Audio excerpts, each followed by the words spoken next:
The liberal and the centrist political parties in the West support the rentier class against taxation, against regulation, say that if there's any taxation or move against the right of landlords to exploit or against the right of bankers to exploit, that threatens how they themselves would like to make money by rising into the rentier class.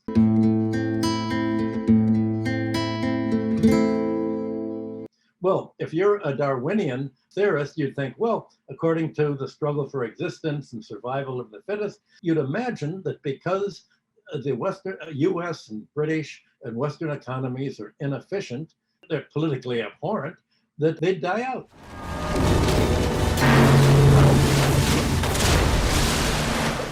And that more socialist economies free of a rentier class would take over.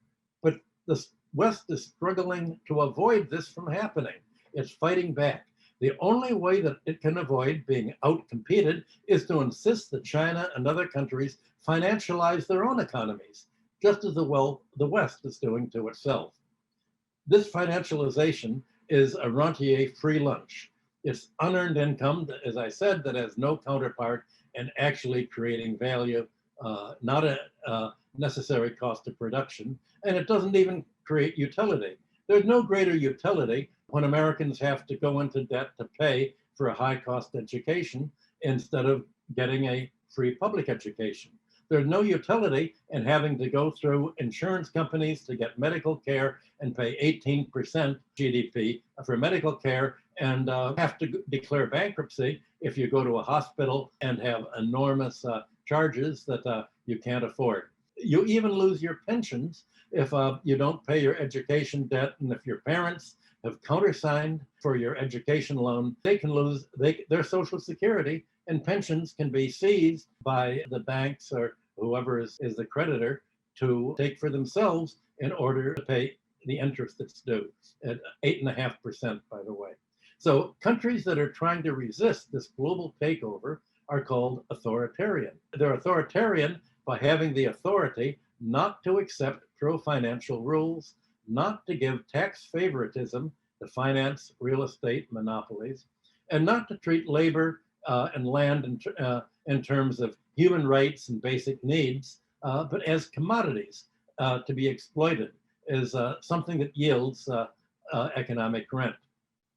So, sum up the basic point of what I'm saying. I've moved very fast, and I realize that there may be questions over how to spell out what I've been saying, because the Democrats in America and the Republicans, just like the Labor and Conservative parties in England, say that if there's any taxation or move against the right of landlords to exploit or against the right of bankers to exploit, that threatens how they themselves would like to make money by rising into the rentier class. That's why the social democracies in Europe have plunged. A century ago, the social democracies advocated reform, just not very much structural reform, just not reform that would benefit the working class. And of course, by working class, we mean wage earners. Most of the economy are wage earners, but any structural reform that benefits them is fought by the middle class parties that control the Labor Party, labor and middle class together,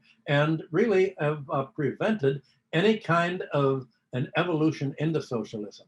The rentier class has taken over the middle class parties, and that's the failure of Western democracy. It was a failure way back in 1917 with the Russian Revolution.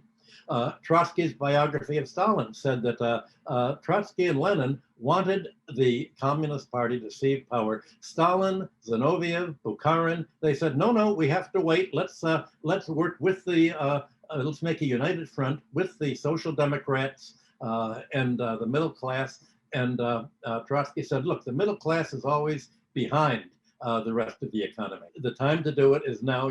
If you wait for the middle class and the centrists, you're never going to have a reform. And so they easily took power and were overwhelmingly supported democratically. It was not a bloody revolution.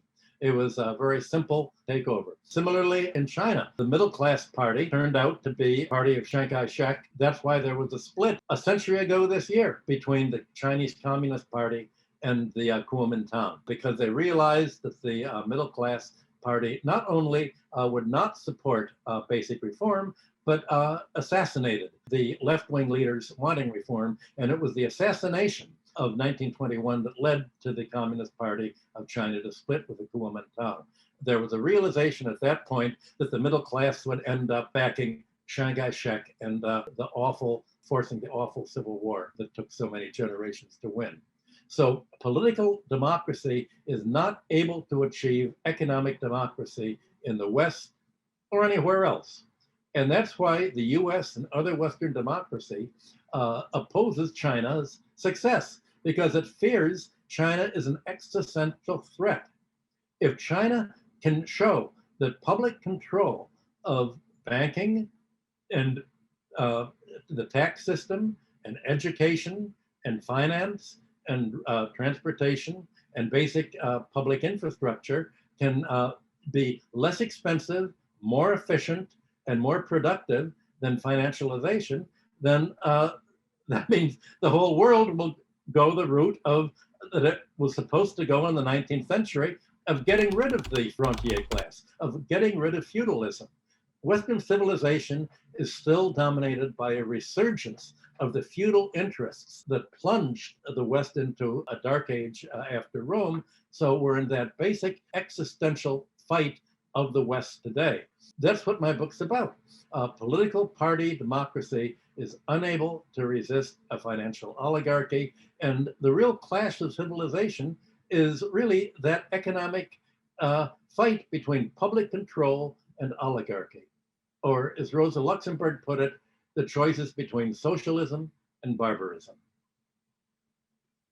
That's my summary.